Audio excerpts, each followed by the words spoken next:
Sometimes it's the most simple things that can transform your surfing experience. This is why people struggle with nose riding, is they're not quite sure where to put it.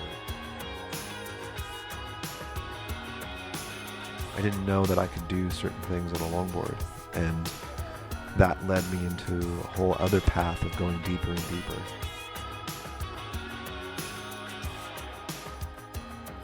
That was the voice of today's guest, Devon Howard. Today's show is all about longboarding, in particular nose riding and cross-stepping. Massive thanks to Devon for taking the time to share some of his knowledge with us. As I was setting up the recording equipment, Devon and I were talking about sort of longevity and injuries and training for surfing and some of the neurology behind it. So that is how the conversation started, and this is where I fade in my conversation with Devon Howard. Well, my legs are not super strong because I'm a longboard surfer, and longboard surfers we don't get down real low and compress out of things like a shortboard surfer. We're not using our quads and our tush as much. I think we use more of our feet and our calf. Everything in here and in here is pretty strong, because you're always, if you think about longboarding, you're really upright and you're on one foot or the other because you're walking. And when I go to 1 foot, I can feel my feet really dig into the floor. And I think if I'm shortboarding, my feet are apart. My feet are strong, but I feel like more is going on here in my quads. So it's just interesting how your body develops based on the type of surfing you're doing. If you're not as maybe well-rounded. Some people surf shortboard and longboard regularly, and they've got it covered. But it's an interesting segue into longboarding and how it can come from the feet a lot. Yeah. There's something I've noticed now, because I've only started longboarding about a year ago, and I got a 9.3 sort of performance-y-ish longboard and thought I was longboarding. And then last time when I met you, you suggested getting a different kind of board, and I got a 9.8 log from Wayne Rich. Oh, nice. And you cannot impose your will on that board. Right. Because it just wants to do what the wave's doing. Right. So you have to listen to the board and the wave. Right. And if you go and try and do your shortboarding or even performance longboarding techniques, then the board just says no and just stays what it's doing. So then I'm finding I have to really be aware of what my ankle is doing. Sure. And listen to the wave with my ankle. Yeah. And then trying to cross-step, that's a lot harder than I thought it would be as well. Sure. So I'm definitely becoming more aware of my foot and ankle. Yeah. As I learn to ride a traditional style longboard. Yeah, it's something I didn't think about a whole lot when I was younger, but then in more recent years, people have asked, how can I nose ride better? And then it's like, wow, okay, well, let's start thinking about this. And just walking around on the floor trying to show someone a technique, then you start realizing, like you just said, there's a lot going on in your ankles, and all those, when you wiggle your toes, you see all those things moving in your foot, like they're all talking to one another.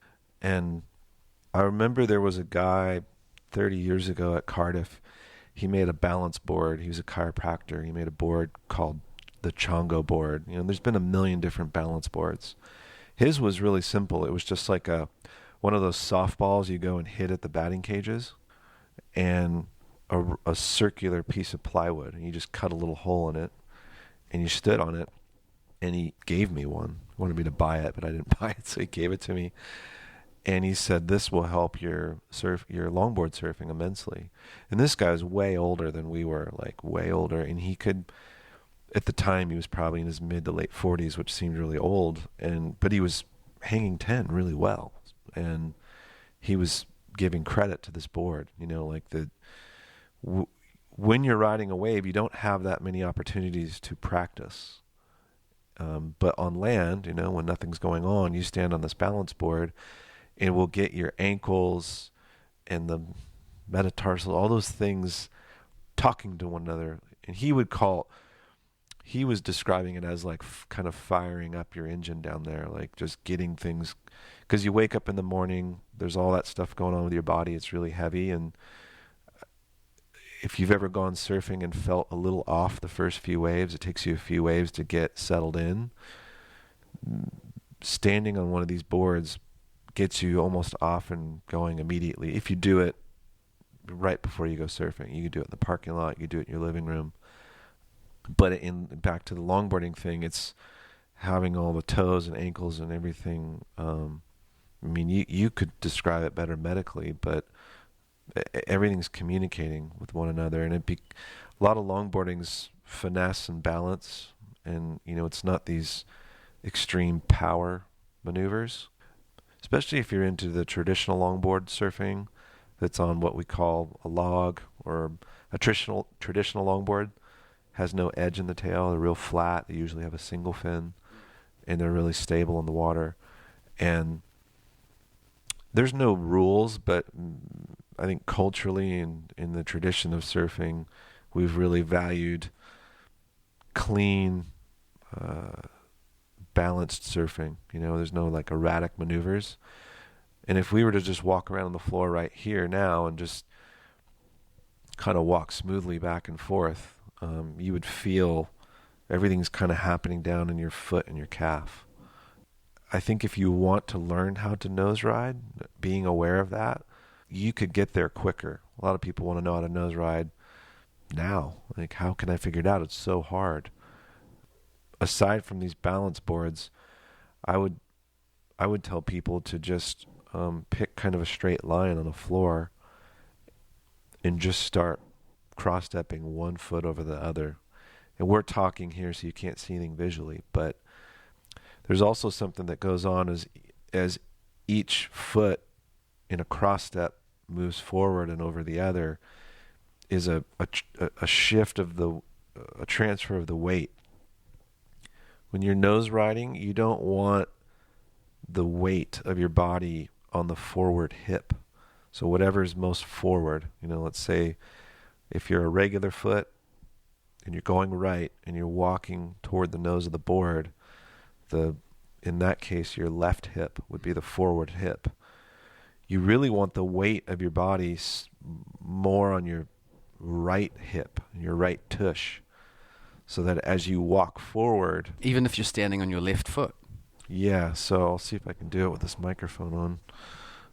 So if I'm standing in the tail of the board, I'm regular foot, and I'm going right, I'll initiate the first step forward, which will put weight on my left foot and in my quad, but I want to be leaning back, because if I go forward and I'm leaning forward on my right foot that's now in front of me, I'll want to keep falling forward. So when you cross step, you're always kind of a little bit of a lean. Like if you look at Joel Tudor or great nose riders like David Nueva, and especially you'll see this in women. Women are really good at cross-stepping. The way that they're built physically, I think, really helps this technique, which is the hip, the forward foot. So before I start cross-stepping, in this case it's my left foot, that would be the leading hip is going to go out a little bit. And then the back foot is now going to come over the front, and I'm going to do my first cross step. At this point, I'm in this sort of in-between moment. The weight is really here, but I want to, as quickly as possible, get and move the weight and the strength of my body to this foot. So now I bring the other foot forward. I'm almost standing on one leg for a microsecond. I'm standing on this leg, and the weight is really in the back part of the board and the body, which would be the right hip.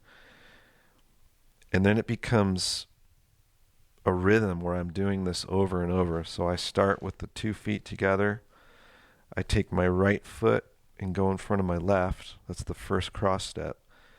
And then, and this all happens very quickly, I put all the weight in that right foot now, and I bring the left foot around in front of the other. And now I'm almost back into my regular stance again. But when I string them together, I'll move like this, and you're going forward, and even when I come back, when I walk back, I'm still keeping the weight to the back. The only time I go with my weight forward is if the board is stalling too much and I can feel that I'm going to fall out of the wave. Then I can put a little bit more weight forward, which will push the nose of the board down and re-engage. But once the board takes off, if I keep all my weight forward, then the board might start sinking, start plowing water. So this is why people struggle with nose riding, is they're not quite sure where to put their weight of their body. And again, I encourage you to look at videos of people like Joel Tudor.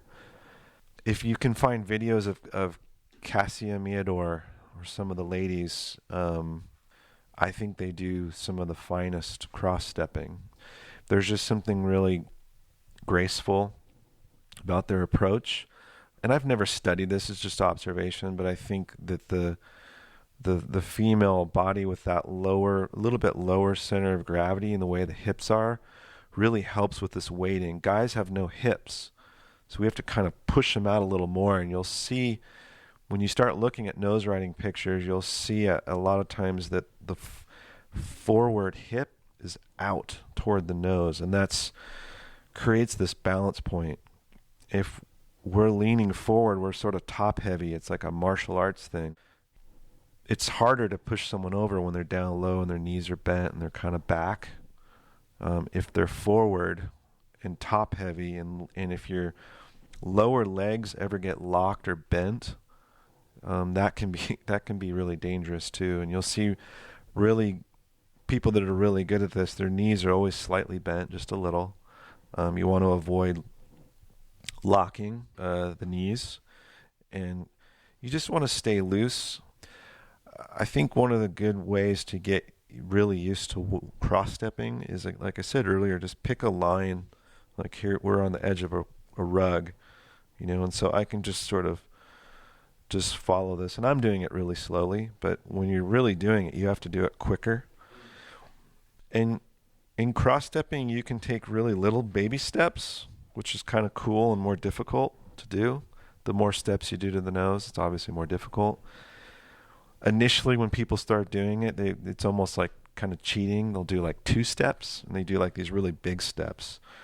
They jump out really big to get there faster. That's fine for learning, I think initially just to get comfortable. But for example, if you're ever want to get to a level where you're competing professionally, a judge will look at that many steps as sort of cheating. Not many people have the goal of trying to be a professional longboard surfer in competition. But if you want a guideline of, where do you want to go with your own personal surfing, I think if you're doing 4 to 6 steps to the nose, that's a good zone to be in. It looks and feels good, and it's technically a proper nose ride. The 2-step one is really rushed, and it can actually kind of throw you off because you're almost leaping and jumping on the board, which kind of disengages the trim line and can make the board a little wobbly, a little shaky. Yeah, there's more time where nothing's touching the board. Right. You're jumping. Right. Which is what I've been doing. Yeah. But I've been just like shuffling, not even cross-stepping. Just Yeah, I mean, shuffling, it's effective and it works. There's no... You get caught out though. Like if you're halfway through your shuffle and there's a bump, then there's nothing touching the board, so yeah, you're gone. Whereas at least with cross-stepping, you still got that 1 foot there. Sure. So it makes more technical sense in that regards as well. Yeah, I think it does. And the way you described it is like, it's more you're sneaking up to the front, isn't it? Yeah. You look like you were sneaking, trying not to make any noise on the floor. Yeah. Yeah, and where I come from, and a lot of people I think appreciate that kind of surfing, is in the height of the longboard era, which was 1966, before the shortboard came along the year after. Surfers really valued a polished, stylish approach. It was just, you could look to a lot of other things, gymnastics, diving, ballroom dancing. There's real value in the perfect form, you know? And it wasn't until, say, something like breakdancing came along that really changed the way you looked at something, or different types of hip-hop dancing where you're like, whoa, that's not that sort of elegant, fine form ballroom dancing or perfect form diving. But that new form can also be really appreciated. And I think that's what you have with shortboard surfing. You have Italo Ferreira, who does the craziest aerial maneuvers, or the most powerful turns, but you don't necessarily equate to the most beautiful style. I mean, it is a subjective term. That could be stylish to somebody else, but to a lot of people it isn't. And then you'd have someone like Connor Coffin, who's on tour and does these beautiful sweeping turns that remind us of Tom Curran or Taylor Knox. And then you have another type of surfing, which is longboard surfing, and I think they can all be appreciated. But with longboard surfing, what makes it unique is nose riding. And that's the one thing I get questioned on the most, is how can I nose ride better? And so the things I was just describing are helpful. But there's a few other factors I think that are really important to know. The equipment is a major factor. You could give yourself a serious advantage by getting the right type of board. Just like with a shortboard, if you want to do airs, there are certain boards that are better at doing airs than others. If you want to catch big waves or tube riding, there's certain boards for that. Well, same for nose riding. And like I described to you, a board that you would enjoy would be something that's 9.6 to 9.8 for the average size person. And it's a single fin, typically, is the way to go. You can certainly nose ride really well with little side bites, but not as well. And the reason that you want the single fin is it holds better. It's a much deeper fin. It sticks much further into the water, which allows, when you're out on the very tip of the board, it allows it to be anchored and held in without the tail slipping out unexpectedly. And then you fall on your face, you lose your board, you're going swimming. And the other piece of it that's really just as important is the design of the surfboard itself. In the tail end, if you look at any shortboard or most surfboards, they have what's called edge. And the edge gives you release, which is why those boards turn so easily and so well. On a nose rider, if you take that edge off, what happens is the water comes up and over that rail and sort of hugs it. It's almost like, imagine two little hands holding onto the tail of your board while you're out on the nose, on the tip. It's like being on a seesaw and you're out on one end and there's something counterbalancing. There's a hydrodynamic effect that happens with the way the water runs over the rail, that if you had edge, the water would come off the rail and sheath off of it, which would cause release. It would drop out. Because it doesn't have that, the water comes up and over, and it's like hugging it, really. And that allows you to do those crazy nose rides where you see surfers where there's, in the front foot or two of the board, there's no water underneath. It's like they're just levitating. And that's part of the dynamic thing about nose riding, is with the single fin and what's going on with that rail and where you position the board, you get one of the coolest feelings in surfing, which is to be out on the front of your board, and it's like you're out on a diving board. There's nothing underneath you. And when you can get to that moment and that level and do that sort of nose riding, it's right up there with tube riding. I'm sure, let's say tube riding's the ultimate, but I would say hanging ten's right behind it, in terms of what feels good. Like, whoa, I can't believe I did that. So with the equipment, if you are looking to nose ride better, if you currently have a longboard and it has side bites or it has edge on it, you can nose ride that board for sure. But you're going to be doing more what I would call hanging five, which is where the front foot's up there, the back foot may be a foot or a foot and a half behind you. That's a really nice feeling. But if you're seeing surfers that are doing that where they're hanging 10 and there's elevation under the board and they're at high trim speed hauling ass and kind of arching it out there, you're going to have to get these other type of board I'm describing. And the last piece of it, aside from the equipment, is going to be positioning. So there's a little misconception that you just run up to the front of the board and it's just going to start, sort of hydroplaning or elevating out of the water. It doesn't quite work that way. You can nose ride on the mushy flat part of the wave, but at best you'll be doing one of those hang fives, and you'll notice that the whole time you're doing it, you're sort of plowing water. The water's sort of gushing out to the side and almost sometimes shooting up in your face, and it's pretty messy nose riding. What you really want to do is take off a little deeper, and you want to place your board high up into the pocket, into the really steep part of the wave. You would honestly think, gosh, I should stay away from that part of the wave because it's risky. I'm going to eat shit. The board's going to slide out.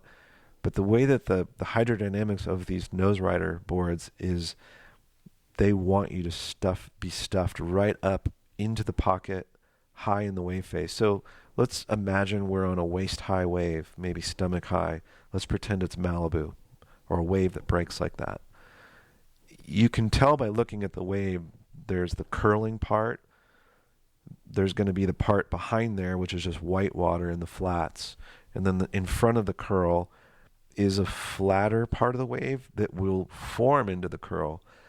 So this is all about timing, and you have to, sort of like when you're backdooring a tube, if you're looking for a tube ride, you can get barreled on the takeoff, or you can paddle a little deeper and you see that the barrel is just a little bit further down the line, and you tuck in and kind of what we call backdoor the barrel. Nose riding is a little bit similar. You want to backdoor a section almost, or you want to anticipate it. So you want to look for that section where it's going to be really steep. And, as we know, longboards, you can get into the wave pretty early. So before the waves even broke, you can look down the line and say, wow, I think the wave's really going to stand up, 20, 30 feet down the way. I'm going to paddle in and I'm going to start walking to the nose before I even get to that section. And I'm anticipating that it's going to jack up and bowl right there. And by the time I get to the front of the board, you're perfectly timing the section so that the board is in the high, curling, tight part of the wave, and you're on the front end of the board. And it's kind of like that idea of sending it. It's like, okay, I have faith. If I'm going to backdoor to a tube, I'm anticipating that I'm going to set this up, get in the barrel, and exit cleanly. I'm going to do that with the nose ride. Some would say it's similar to hucking in air. I pump down the line, and if I have faith in my skills, I throw my board and body into the air. But I know, and I'm basically telling myself and communicating with my body, I'm going to land this thing. It's the same with nose riding. You have to go into the nose ride knowing that, holy shit, this is kind of sketchy. It's really steep here. But you just say, no, I'm going to stand up here. And you have to tell yourself that. I'm going to stand up here and I'm going to pull this off. Where a lot of people struggle with nose riding is they walk up kind of locked and timid and thinking to myself, oh my God, I don't want to fall. And what happens? You fall because you're so worried about not falling. And you look at people that nose ride really well, it looks so effortless. It's because they're really letting go. And they've done the work to get there. And the work is all the balance stuff you can do in your living room. You can do it on the floor with no balance board. You can get something like the Endo board or some product like it. If you're crafty, you can just make your own. I mean, you could literally get a piece of wood and a ball and screw it onto the bottom of it. And you being the physio business have seen all the different trainers that are out there. Anything that gets your feet and ankles and calf talking to one another is good training. There's a lot of cool things that you can work on yourself.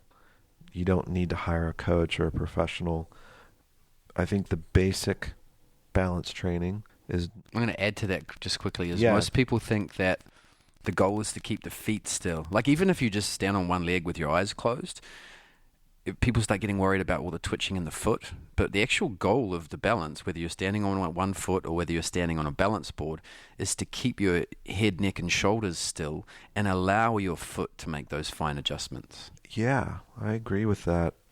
When I was a kid, my mom said, don't flail your arms around. My mom was a surfer, and I didn't really understand it. I thought maybe it was because it just didn't look good or whatever, but there's a real function to it. So if the adjustments are happening in your ankles and your knees and your feet, those are kind of like your shock absorber. And if you can leave your upper body maybe a little more quiet, it's less erratic adjustments need to be made, because if you move and flail your arms around, it kind of throws you off. That's why I think people really go, wow, longboard surfing is so beautiful. And it's you see the top surfers, as they're walking to the front, their hands aren't going up and down and moving all over the place. The hands are usually low and kind of near the waist. It's like anybody you go to Cirque du Soleil or any of those people that do the high wire acts, their upper body movements are really minimal and subtle. And a lot of what's happening is from the waist down, and it is a tightrope act in a way, but fortunately a surfboard is 23 inches wide usually, so there's a lot of room there.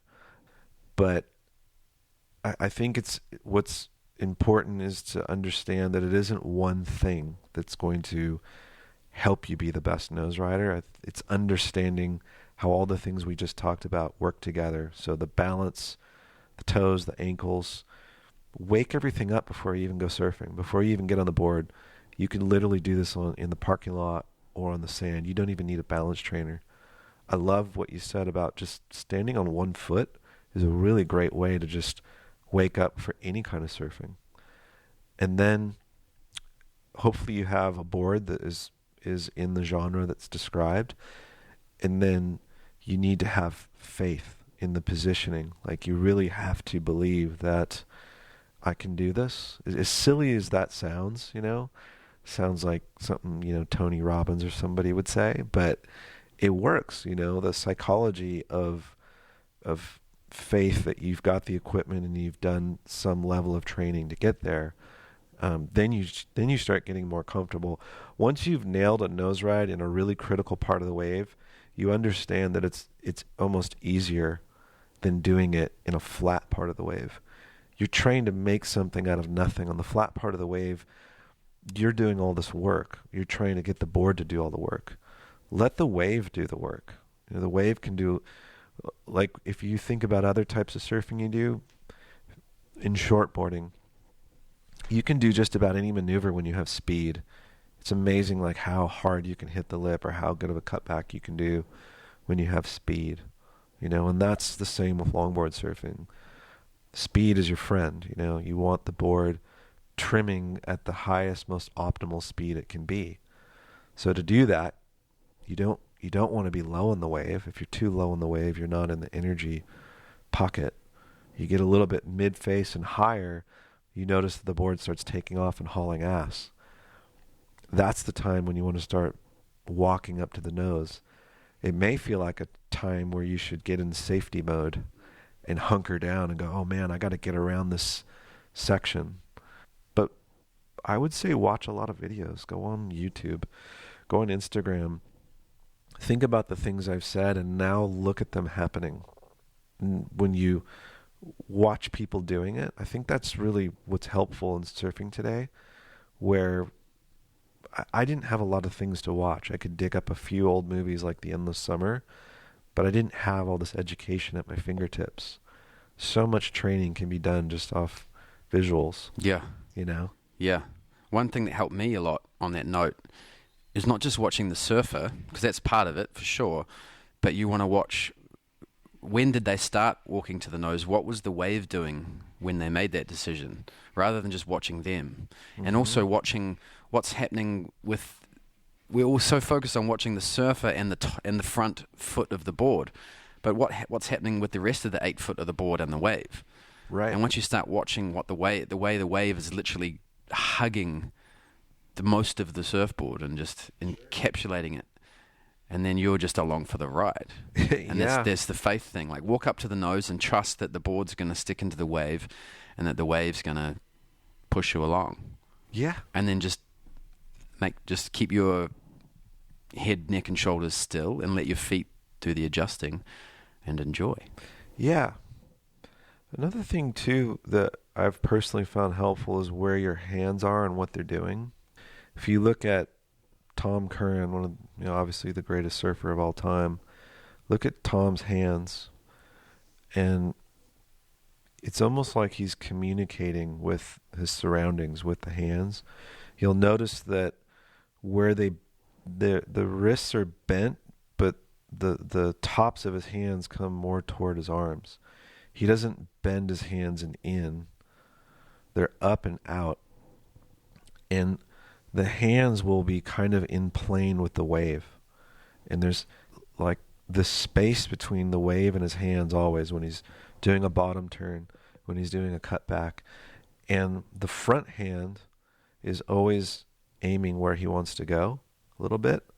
The back hand is sort of like a stabilizer. The back hand is always kind of close to the body, and it's like a placement, and the front hand is like a guide.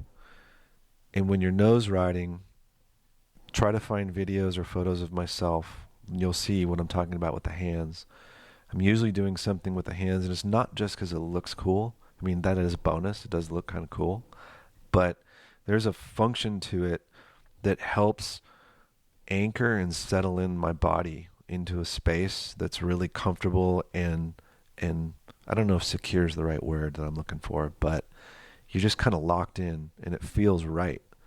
And it's almost like if someone came up to try to push you on your shoulder to knock you off, that position I'm in is almost like a martial arts position. I'm like, I'm not going anywhere, and that helps when you hit a chop or you hit a bump, or maybe there's a surfer paddling in your way that you didn't expect, and now you need to back pedal off the board, but maintain control. I think what happens easily is when you're nose riding is something happens that distracts you, and then before you know it, your arms look like you're rolling up the windows, and you're in survival mode trying not to fall and kill someone or yourself. And so I think when you have that hand placement, again, people might say, oh, that's just posing, or it looks like you're just trying to look cool. But I think there's functional hand placement that ties this all together. That's sort of the last piece of it to me. So, I don't know. I hope some of that info is helpful. Yeah, that's awesome. It's all in the details. And neurologically speaking, if the hand is ready to catch a ball, it's wakening the nervous system up. If your hand's over like this, it's shutting it down, literally. Yeah. So when you lie in bed to sleep, are you like ready to catch a ball? No, you're softened, everything's down, and you kind of nestle into a fetal position because you rest and relax. And then when you're like this, you're ready to catch a ball. Right. That makes sense. So there's also an interplay between the foot and the hand as well. Like especially even shortboarding, you go up, you want to pull your wrists right back. Yeah. And that it helps your feet to dorsiflex at the same time as well. And there's the spatial awareness feeling from the hands. I mean, your hands are the most alive part of your body. All your sense, there's way more nerve endings in your hands and your feet and your lips than anywhere else in the body. So feeling spatial awareness, the way the wind's moving through your hands, getting it close to the wave, you get a closer sense of spatial awareness. Yeah. And of course it looks better. Yeah. There's, have you ever talked to Brad Gerlach? No, not yet. I don't know if he's done with it, but he's been working on this wave key. And I feel like some of what we just described has got to be what he's working on, because I've just seen limited things and he's described it to me, but where the hands are moving with the body, there's something to it there that's like I don't have any training and I don't understand why this stuff's happening. I'm describing that through just sort of the natural process of doing it. I've become aware that is happening. but there is a deeper connection and understanding and explaining, kind of like what you were just getting into, in the physiological sense of what's happening there with that connection. And I think when you're aware of that, it helps your technique. If you really appreciate style, it's also, again, it's a bonus. But it's nice to have an understanding of that those things are working together. And the end result is, for me, if it feels good, it's certainly going to look good. But a lot of the style stuff it just feels nice, you know? So, style's an interesting conversation, because some people, I think, would argue that there's too much emphasis on it. And, hey, surfing should be about freedom of expression, and of course it should be. And it should be about explosive maneuvers. It should be about progression, whatever that means. On a personal note, I've just always appreciated beautiful surfing, no matter what decade it's from. If I saw someone surfing in the 30s or the 1980s or 90s, you immediately see it. Like, I saw a clip the other day of Margot Brendan Marginson, who was like a really well-known Australian surfer. One of my favorites. And I don't know if it was the WSL or somebody put up a clip as they're going into the Bells event. They're kind of going back in the archive and looking at, state-of-the-art surf style at certain points in time. And I was like, man, we could use some of that surfing, that style that he has. You just don't see it as much. And imagine taking what Margot's doing and mixing it with someone like Italo, where they can do these crazy maneuvers, but they're putting it together with this beautiful style where they still are drawing out these lines and that body and hand placement. It's hard to articulate it. It's just like really good music or really good wine. You may not have a sophisticated palate. You may not have the vocabulary to describe the music you're listening to and why it's fantastic. But a lot of these things, we collectively know it when we see it. You feel it or you taste it. And I think there's a whole discussion there that you could go down one day about style. I've asked a few people about it. I want to ask you, can you define style in one sentence? I mean, to me, style, it's style for me when I pull up to a surf break and I check the waves. Style is an individual's way of communicating surfing. I'm going to back up. I don't like the way I describe that. It's funny because I've never just really had to think about or describe style. Style is just somebody's personal expression of surfing. So when I look, a lot of times people's surf styles parallel their personalities. I've seen really radical individuals who are either outspoken, like to party, really real extroverts, and I know those people and I see their surfing style is oftentimes pretty radical. And I know individuals that are really soft-spoken, understated, and have similar surf styles. They're just these really kind of quiet and smooth. That's not always the case, but it's interesting that a lot of the times the way we express ourselves surfing can draw a lot of similarities to our personalities or the way we move on land. It's interesting. That's very unscientific. It's just my own personal observation. It's a very political way of answering the question.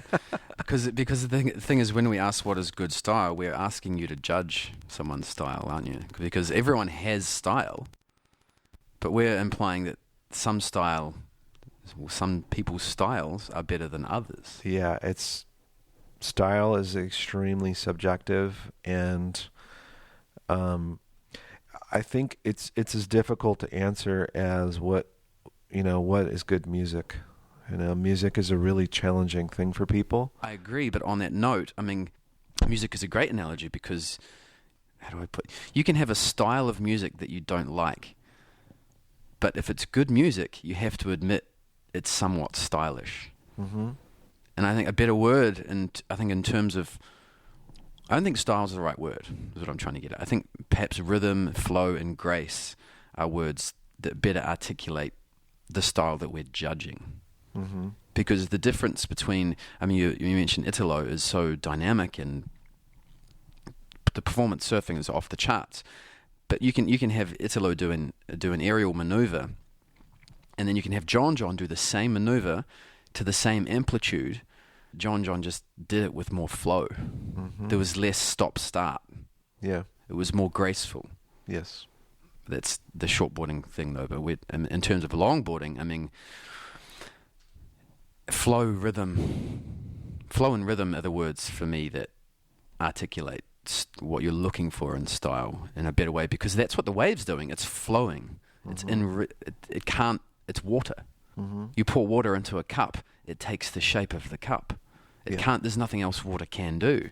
So when a wave hits shallow water, it has to be rhythmic and fluid, and there's different speeds of that, different styles of waves. Yeah. I wonder, I'm curious, I don't know much. I brought up dancing earlier, but when I always sort of think of longboard surfing and dancing in a way. Ballroom dancing, all those different swing. There's form, and I'm trying to imagine if someone did those styles of dance in a kind of what could be perceived as a bit erratic or not polished. They don't get work. They wouldn't get work, and they wouldn't get rewarded. In surfing, we seem to be more flexible with that. Not always. I think the majority of people really appreciate surfing that's smooth and polished and flowing and graceful. And it seems like the perfect approach in surfing when you're looking at a style versus the maneuvers is when they come together seamlessly. So John is a perfect example of doing these really progressive maneuvers. And the reason he came on the scene and we loved him so much was that effortless style. And he comes from the skateboarding world where that's really valued. The skateboarding culture is super into style and all these maneuvers coming together with flow and grace and feeling quite seamless. It's interesting with style when you look at a lot of, this isn't a nationalistic thing, but because there's an easy example, Brazilian style surfing, a lot of folks will point to Brazilians as not having the best style, but having really the most progressive maneuvers. But it's funny that, even within the Brazilian community, there are a few of the Brazilians that have a grace and a flow that breaks away from that. So why is that? Why is that happening? We don't, in the shortboard world though, just to be clear, style is not part of the criteria yet. It is, however, in longboard surfing. So I recently accepted a role to be the tour director for the WSL for longboard surfing. Traditionally it's had one event a year, and that determines the world champion. So if you're having a great day, you could be the world champion that weekend. The obvious flaw to that is, are you really truly the champion on one day? Well, technically you are by the ASP, now WSL, but I'd say in the grander scheme of things, from a philosophical standpoint, no, it's not as strong as if you were tested over a period of time, which would be a number of events. I think the men's and women's championship tour has a dozen or so a year. You don't need that many for longboard surfing, but a couple would be nice. So now this year we've introduced 4, which is going to be awesome. So, but in the criteria for longboard surfing, style is part of the criteria, which is really interesting. It's the only type of surfing within the WSL. The big wave surfing doesn't have that. As far as I know, I could be wrong, airborne doesn't have that either. They have a thing, what is it, speed, power, flow? That's more of the focus. But it would be really interesting if style came into it. And it is up for discussion. And I think it'll be interesting if in any way, shape, or form, longboard surfing could or would influence that decision. That remains to be seen. But it's really apparent when you're judging longboard surfing that the style, grace, and control, those are words that are used in the criteria. And if those boxes aren't getting checked, you can't reward someone as highly. But I love that they're in there because I think that's what people want to see. They want to see really beautiful, stylish, polished surfing, but at the same time, while they're doing that, doing things that are mind-blowing, that are extremely difficult. Hanging 10 in the pocket and basically the waves barreling on your back and you're hanging 10 is pretty awesome. Just as it's awesome to see someone, doing a 540, 8 feet over off the top of the wave. Yeah, well, it is there in the criteria, flow. Maybe they should flow, speed, power. Yeah. Just switch the wording sequence. Yeah. So, there's some work to be done there, but again, not everyone's too concerned about it. I think that a lot of surfing fans that are in the more futuristic, progressive mindset, they just want to see futuristic, progressive moves and not let style get in the way of that necessarily. Yeah. I don't agree with that, but hey, that's what's great about the world. It's full of opinions and points of view, right? Yeah. Yeah. Well, if you're a shortboarder in your 20s, you're not. Grace doesn't really enter your vocabulary a lot of the time. No. Probably not listening to classical music. You probably don't really care too much about fine wine, but a good beer and a burger will do. Exactly. Exactly. What's the best surfing advice you've ever had?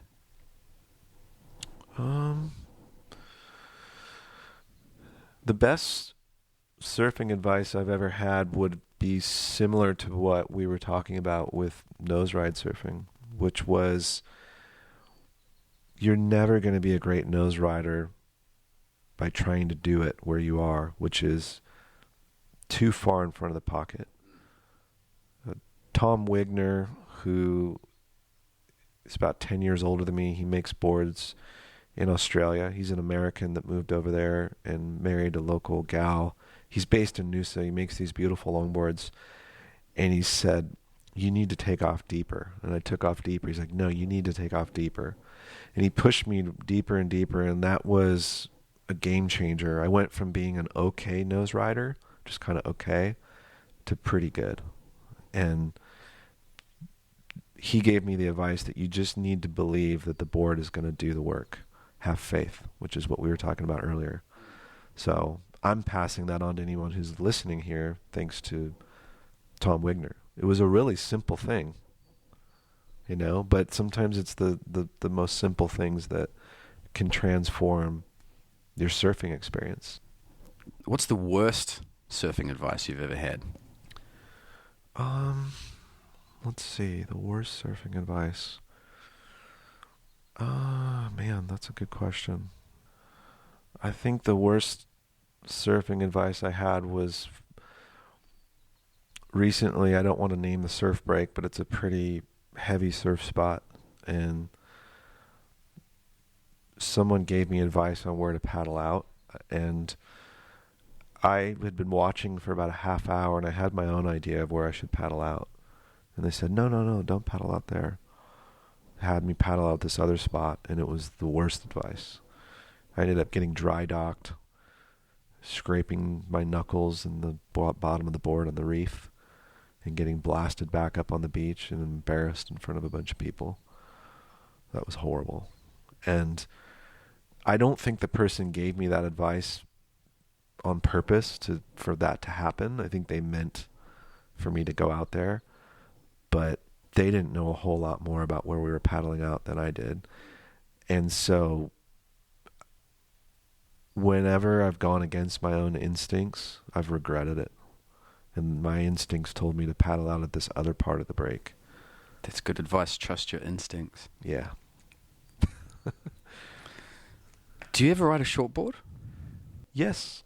Not very often. I rode a shortboard from age 7 till about 14. Mm-hmm. And then after that, I got really, really into longboard surfing. But it's rare that I ride a contemporary shortboard. Well, here's a better question. If it's double overhead and barreling, what sort of board are you on? I ride mid-lengths, which are not shortboards. So my favorite range is this sort of 610 to 7.0. You could call them an egg, but I don't really call them eggs. The boards I ride are somewhere between a shortboard and an egg. So it's kind of like a step up, almost. No, it's leans more toward you could maybe call a hybrid, which is, it looks like an egg in terms of the outline, but the rail and rocker is very modern. It has a hard sort of tucked edge. It has a little bit of rocker. It's not too flat. But the rails are quite what I would refer to as foiled. I mean, they're really finely tuned, pretty thin. And that, to me, is the perfect surfboard. I like that more than longboard surfing. If I could ride that every day, I would. But we live in Southern California, and it's not overhead that often. So my rule of thumb is if it's under shoulder high, I ride a longboard. Once it's over shoulder high, head high and above, I ride these mid-length boards. I do like fish boards as well a lot. Yep. If you had to choose 5 surfboards for the rest of your life, what 5 boards would they be? The first one would be an 11-foot skip fry. It's called the Eagle, and it's a big board. I don't recommend people ride them. They're really hard to ride. And they're what I call a black belt form of surfing. They're really crazy rails or long. They're just really hard to ride. I love them. I love the challenge. The next one would be a 10-foot Noseride by Thomas Bexon. I really like his boards a lot. The model's called the Keeper. The other board I would ride is the 9.9 Keeper, which is just a smaller version of it. I know that sounds silly to have 2 of the same boards, but those are the best longboards I've ever ridden, bar none.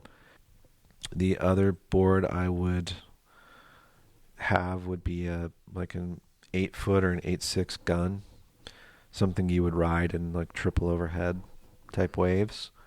And I like to ride them with a 2+1 single fin. The middle fin would be 6.5 or 7 inches, and the side bites would be 3.5. And so that's 4 boards, right? Yeah. And then the other one would be a 610 hybrid sort of egg board, which would cover my needs in just about any area. And that would be it doesn't really matter who shapes it. It's just that style of board. So it's a lot of big foamy boards. But ride the right board for the right conditions, right? Yeah. I think surfing is in a really awesome place. So I'm 45. A lot of people my age and older think surfing is ruined and that it's over. and you know, it depends what lens you're looking at it through. We're never going back to what it was in the 70s. You know, it was an amazing thing then, and not many people did it, and it was really special. And I think if you're into fishing, you can appreciate what it's like to go to a fishing hole that no one knows about.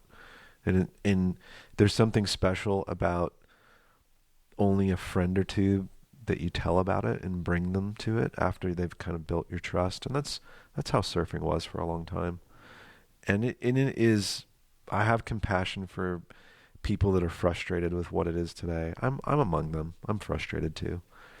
But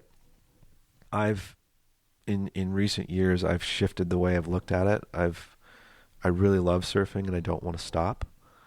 And I've put more of an emphasis on that it is something that we can learn to share together, and not being overly romantic about it, but having a reasonable attitude about it. You know, just 2 days ago, a beginner took off pretty badly right in front of me. It was a wave I'd waited for a while. It was a frustrating moment, but I didn't. In the old days, I probably would have yelled or something. You kook, whatever the things you are, you do. But that doesn't work. Like, it's difficult because I don't want to be the police and I don't want to be everyone's surf instructor, but I know that I'm good enough that I'm going to go out and get another wave, and there's another day and more waves come. They always do. So in that moment, I'm just learning where I talk to people and just, I give them a heads up. Like, hey, you try to say something encouraging. Like, it's awesome out here today. Try to not come at someone like you're ready to just tell them off. Because as soon as you do that, no one listens, and they're going to be defiant, and who knows what could happen. You could be talking to someone who is an ex-war veteran who's been through hell, and maybe they're out there as part of their therapy, and now you're just kind of setting them back again. So I talk to them and say, hey, you're right in the most critical part of the wave. It's awesome you're learning. What I think would be really helpful for you is see this part of the wave over here, and if you work on kind of getting the basics down, and when you're ready to come out to this part before you take off, just look over your shoulder. So I'd hate for you to get run into, and vice versa for me to get hurt. And you come at it reasonably, they go, oh, well, thanks. And 9 times out of 10, it's a pretty good experience. Then I don't go home feeling like shit. That person doesn't. And so I think what's good about surfing today is that we have more information and more knowledge. There's a lot of really good things. What we've lost you're only going to surf with 2 or 3 people. I mean, that was lost, honestly, decades ago. What I like about surfing today is we have more knowledge. We have much better equipment. The surfboards are so much better. I wish I had the surfboards that I have today. I wish I had them 25 years ago. And I just think in general, especially if you live in America, this is like one of the most amazing. There's so many things that we hate about this country and people say bad stuff about it, but look around you. Like, we're in the greatest time in human civilization. I mean, we can dial up anything on our phone and it can be at our front door in 2 seconds. We aren't going to die from a simple wound. I could go on forever. There's so many amazing things, but we still go to the negative. We'll still talk about how fucked things are. And I think surfing gets pulled into that. Surfing gets pulled into, like, it's worse than ever. We've ruined everything. It's like, no, that's not true. It's changed. But on the horizon, we have wave pools. I was really against wave pools. I might still be. I don't know.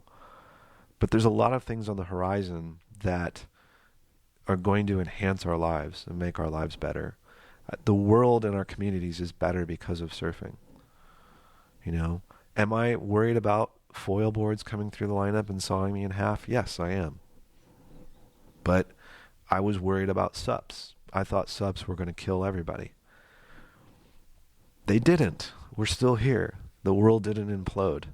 We somehow managed our way through it. We're going to manage our way through foils. We're going to manage our way through the next things, which might just simply be ourselves. There's just a lot more of us. But I'm getting a little tired of the discussions in the parking lot and friends and everything about how bad it is. And I'm choosing to look at the things that are really great about it. And that is helping my life because I work a lot. And so still having surfing is an important piece to the whole puzzle of my own life. And I think people listening probably feel the same way. And so the challenge for us is finding the joy in embracing the changes without losing our shit, and it's a test. And the way that we do it is to have just a bit more compassion that, who are we? Like, are we that special that only we can enjoy this? That's kind of crazy that we are led to believe that. And I'm among the people who have thought that over time, that I deserve this more than you do. That's really quite horrible. It's almost your first instinct as a surfer. Yes. Because you were seeking solace. Yes. Yes. And it's like it's still there. You just have to travel. Just take 2 plane rides and hire a car and go to where there's no one, and you'll find perfect waves on tropical islands to yourself. If you're willing to travel, it's there. You can't pull up to first point and go, oh, there's 60 people, and It's not going away, and we're not changing it, The only thing you can do, honestly, is manage events and experiences on a one-on-one basis. Like, you can't manage the whole lineup. So if you can, if you have a perceived issue with someone who just kind of has your number, like 2 or 3 times they're riding in front of you, and, just go up to them and say, hey, I see we're going for the same waves. Could we work it out that, when I'm coming down, like, hey, maybe give me the break and move on to someone else. Like, you have to, it sucks, but you have to kind of just deal with things on an individual basis and try to form these newfound alliances on literally a day-to-day basis. And it's hard, it's really hard to learn how to kind of embrace and exist within this new world order of crowds. It's like, because the alternative is to get really angry and to quit and to leave. Just the wrong edit. If you want a set wave at first point to yourself, then you have to see that wave before anyone else sees it, and you have to pull in deeper than anyone else. So essentially, the better surfer who's spent more time in the water looking at the details and learning how to drop in later is going to get the wave. Sure. It's like if you go out there as a beginner or intermediate expecting just to get a set wave at first point, then it's like you're a football player and you turn up to an NFL game and think you can just join in.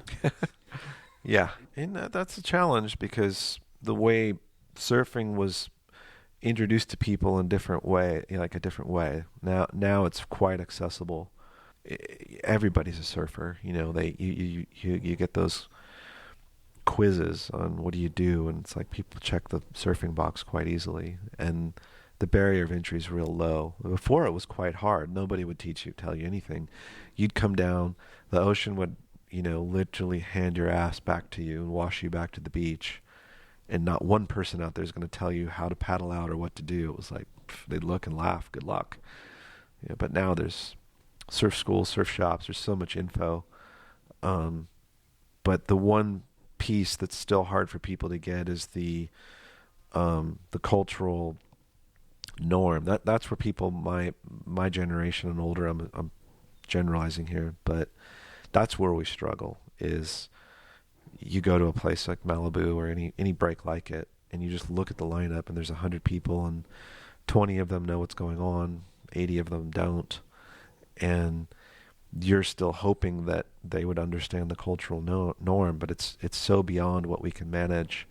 I don't have the answer, so I don't know what it is. I quit, or I get super angry and getting, right to the edge of a fist fight all the time, which that's how a lot of people are dealing with it. That doesn't end well either. I've seen people go home in the sheriff's cars. The only way I try to do, like I said, is on a case-by-case basis. And they go, well, you don't own the ocean, it's anyone's turn. I'm like, well, I see where you're coming from, but there are cultural norms out here just like there are on land, and I just say simple things like, if you go to the deli or you go to the coffee shop and there's no numbers, how do you know whose turn it is? Well, that person got there before you. It's the same thing. If there's spatial awareness, like, you just caught a wave, you came out and you went by everybody, sit down and look behind you and realize, wow, there's a dozen people here who are up next. Have the wherewithal to allow some waves to go by. That's spatial awareness. That's the same as if you went in the deli or the coffee shop and there was no queue. You kind of know what's going on. It's the same thing. And they go, oh, really? Yeah. I'm like, yeah, it's the same thing. Yeah. Well, if you want uncrowded waves, don't surf first point. Go to Zuma. Like, the waves aren't going to be as good, but right, you'll find solace. Absolutely. And I surf by myself almost every day in Los Angeles just because I know where to go. So, and I'm willing to maybe walk 5 minutes from a car park rather than 3 seconds. There's lots of little things you can do to How dare you take personal responsibility? It's yeah, you have to take responsibility, and it just the whole like complaining about how bad it is. I gave up on that a while ago because it didn't change. The outcome was still the same. Like those people are still there, you know. So again, you just try to work it out with people individually, and if you want to surf first point all the time, you'll get to know the regular people. They'll get to know you, and they'll stop dropping in on you, but they'll just drop in on the other new people. But the point of all this is, though, I'm quite excited about surfing today. I think there are a lot of really amazing things that are happening, and to be freshly turned 45 and still be excited. I never predicted that when I was a kid. You know, you just sort of figure at some point you'll just be kind of fade out of it. And honestly, a lot of my friends that I grew up with have. There's not many of us left. But I saw Joel Tudor the other day, and I was like, man, we're still doing this. Like, we're still surfing at a high level, and we're still probably more stoked. Like, honestly, not. We would have never imagined being this excited about surfing, and still looking at design, still finding surfboards that can help us improve our surfing. You know, at age 38 or 9, I found a surfboard from Tyler Hatzikian that transformed me. It was another shift, you know, where I didn't know that I could do certain things on a longboard, and that led me into a whole other path of going deeper and deeper. And even to just a few weeks ago, coming up with an idea in my head with Thomas Beckson and asking him to try something. And he made himself one. He's like, oh, this is pretty cool, you know, and we got some really good results out of it. Some things it did better and some it didn't. So there's a little bit of, we'll back up off some of the things and go deeper on some others. Very cool. But yeah, I think getting really excited about your equipment and understanding what it does, it's good for your surfing, you know? And there's a lot of really good board builders and brands out there that offer a lot of solutions. So if you have an idea, reach out to your shaper and ask them about it, you know? Find out if that's the right way to go. And that back and forth is really engaging. Draws you into surfing even more. The future is bright. Yeah. All right. Thank you so much for your time. You're welcome.